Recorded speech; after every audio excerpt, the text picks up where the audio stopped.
Welcome to the Lizzie Show, and today is a fantastic day.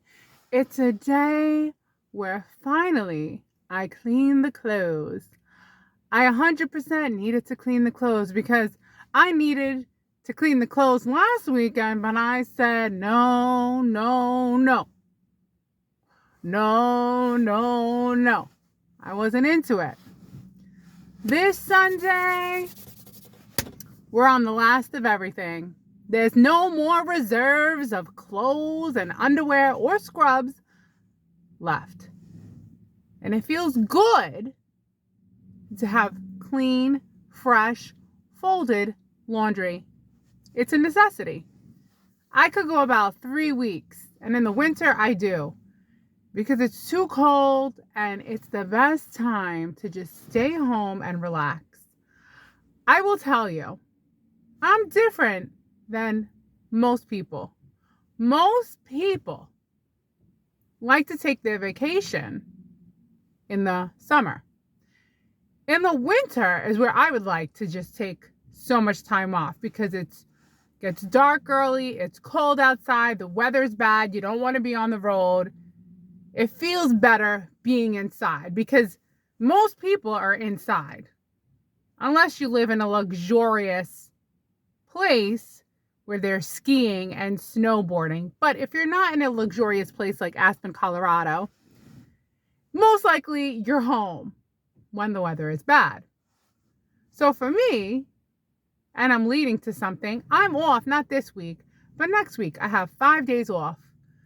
I can't tell you how I'm looking forward to those 5 days off.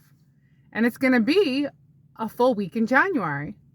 I absolutely love having the winter months off. I'd rather work during the summer months because you're in, you're out, and you still have the rest of the day. It's a long day. You know what I mean? Like, it's better to be off in the winter. It's cold. Everybody's inside. There's no excuse. You don't have to feel bad about not being out. Nobody's out. These days, people don't go out anymore anyway, unless you live in, Norway or the Netherlands. But if you're not living in one of the top 5 places where people live and they're healthy and they're riding their bikes all over the place like Denmark, well, the rest of us are just inside. Actually, I take that back. The way Denmark has made their homes, they revolve their culture to make cozy places to go out and meet with friends. I guess we don't have enough of that. I guess it just depends on where you live. I already told you I need to move. There's not enough of that where I live. I need to stop repeating myself, but repeating myself is what I do. My mother did it. I am her daughter. Now I do it. It's okay to repeat yourself. People connect with you because they know you. They know you're saying the same thing over and over again, But, I watch other people move and I'm like, you know what? They can do it. I can do it. One day I'm going to move. But I want to move to a nice place where, just like Denmark, there's a culture around nice, cozy places you can go and visit with people and friends, right? They're big on having places that you can indulge in a cup of coffee or tea and something sweet and be with friends. Because that really is what makes life so delightful and so fun, is when you have people in real life to just be with, to actually talk to vibe with. There's nothing like it. It's a lot of fun.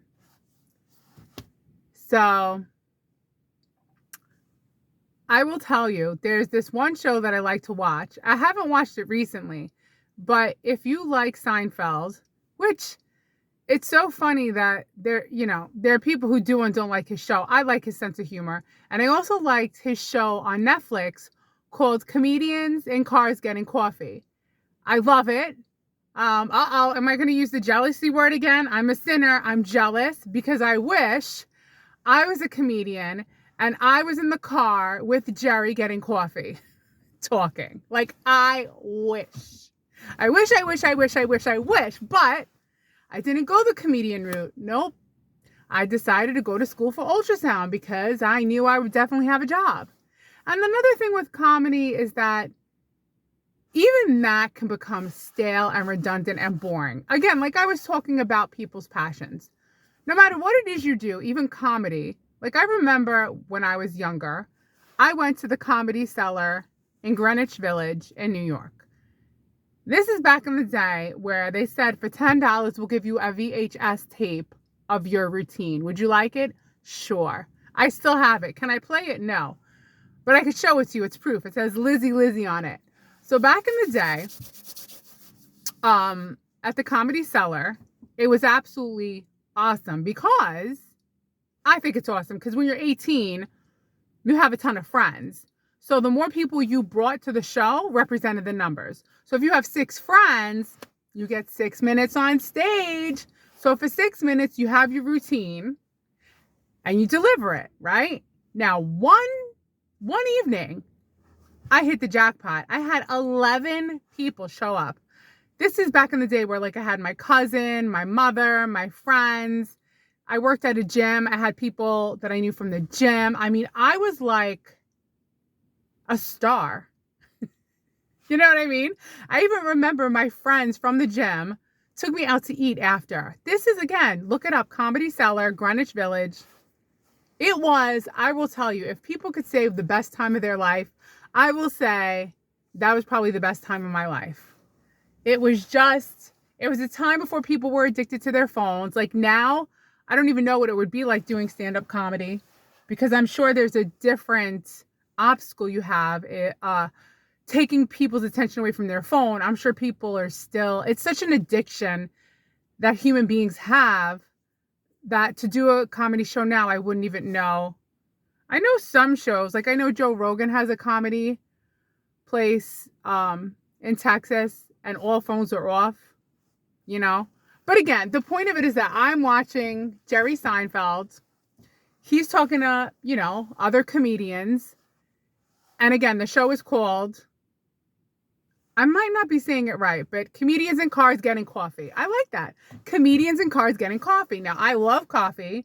And he picks a car based on that person's personality. So he's like, well, here I am. I'm in this car. It's a 1969. Ba, ba, ba. You know, I mean, he's just so funny. And to see his interaction with other comedians. And there was this one episode that he had with Sebastian. Sebastian is a comedian. It's funny because I look at his face and sometimes I see my face and his face, like when he laughs, because he's Sicilian and I'm half Sicilian too. Anyway, so Sebastian, he's an Italian comedian and he's with Jerry Seinfeld. And they're at this coffee shop in Brooklyn, New York. And Seinfeld says to Sebastian about ideas. And this really resonated with me because it's true. Like when I'm thinking about things to discuss here on this platform of YouTube, I'll have an idea. And this is what Seinfeld said to Sebastian. He's like, comedy. It's like a little mouse. A little mouse. Oh my God, I just saw a little mouse. Catch it. Catch it. You don't catch it, it's gone. Like just a little mouse. You never know when it's going to show up. It shows up. You got to catch it. You don't catch it, it's gone. Like you have an idea. You have to like catch that idea and put it somewhere. You got to write it down because it's gone. I have ideas. Probably had 5 yesterday. I didn't catch it like a mouse. I didn't catch it. I didn't write it down. So then today I'm like, what do I talk about? I let the mouse go. I let the idea go. And I thought it was so cool how he's talking to Sebastian about ideas. It's like a mouse. They come, they go, and they discuss, you know, and then obviously all the people that he talks to. It's interesting. Like he had Larry David. Larry David is hysterical. And he said that he was divorced from his wife, that his wife didn't like the fact that he stopped drinking coffee. He was drinking tea. And he goes, well, what does it matter when I'm drinking? It's in a cup. It's hot. You don't know what's in the cup. There's steam coming out of it. Why does it matter? Didn't matter. She was annoyed that he stopped drinking coffee. I mean, is that the reason she divorced him? But it was funny. And him and Seinfeld, I just love their interaction. And Seinfeld says he can't talk to anybody but comedians. That's it. And the whole time, once again, I have sins, because jealousy is a sin if you didn't already know. I'm jealous because I'm like, well, what if I would have stuck with comedy? Could I have been, you know, doing my routine, you know, someone he'd have on his show, Lizzie. I'd be on his show. I'd be in Comedians in Cars Getting Coffee. Was that really my destiny? Or maybe in a parallel universe, I am living that life. Maybe this is just one of my lives I'm living. Here, I am just a cardiac sonographer staring at a screen, taking pictures of people's heart.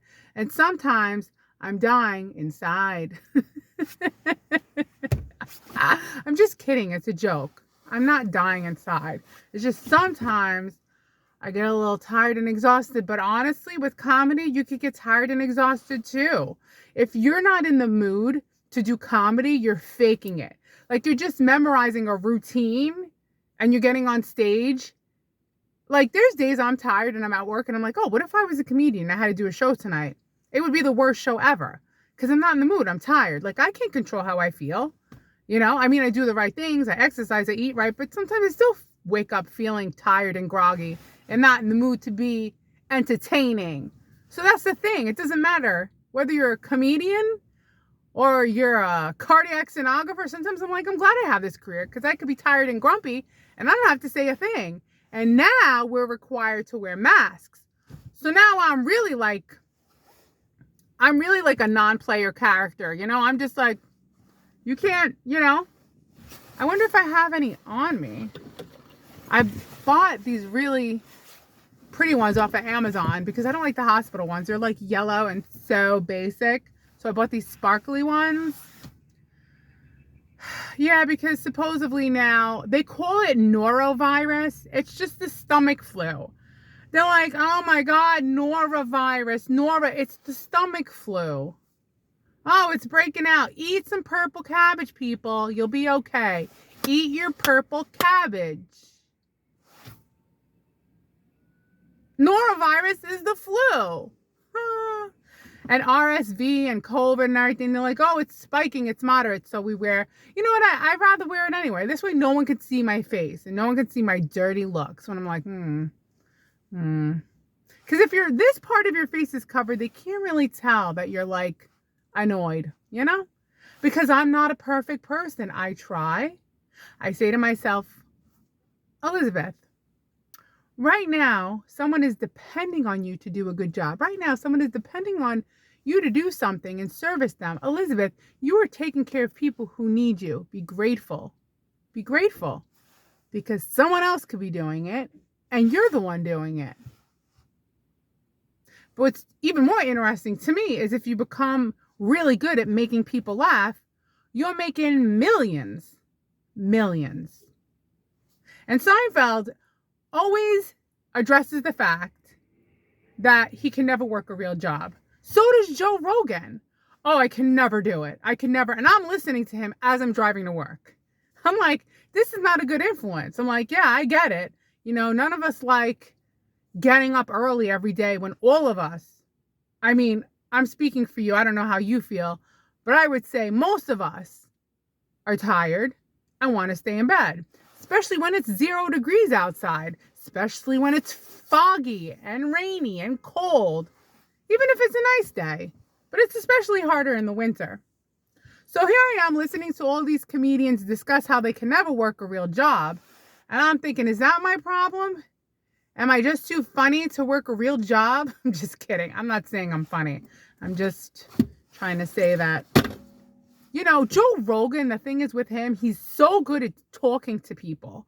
And he has so much knowledge to express whatever they're talking about. He knows what they're talking about. It doesn't matter who he's talking to.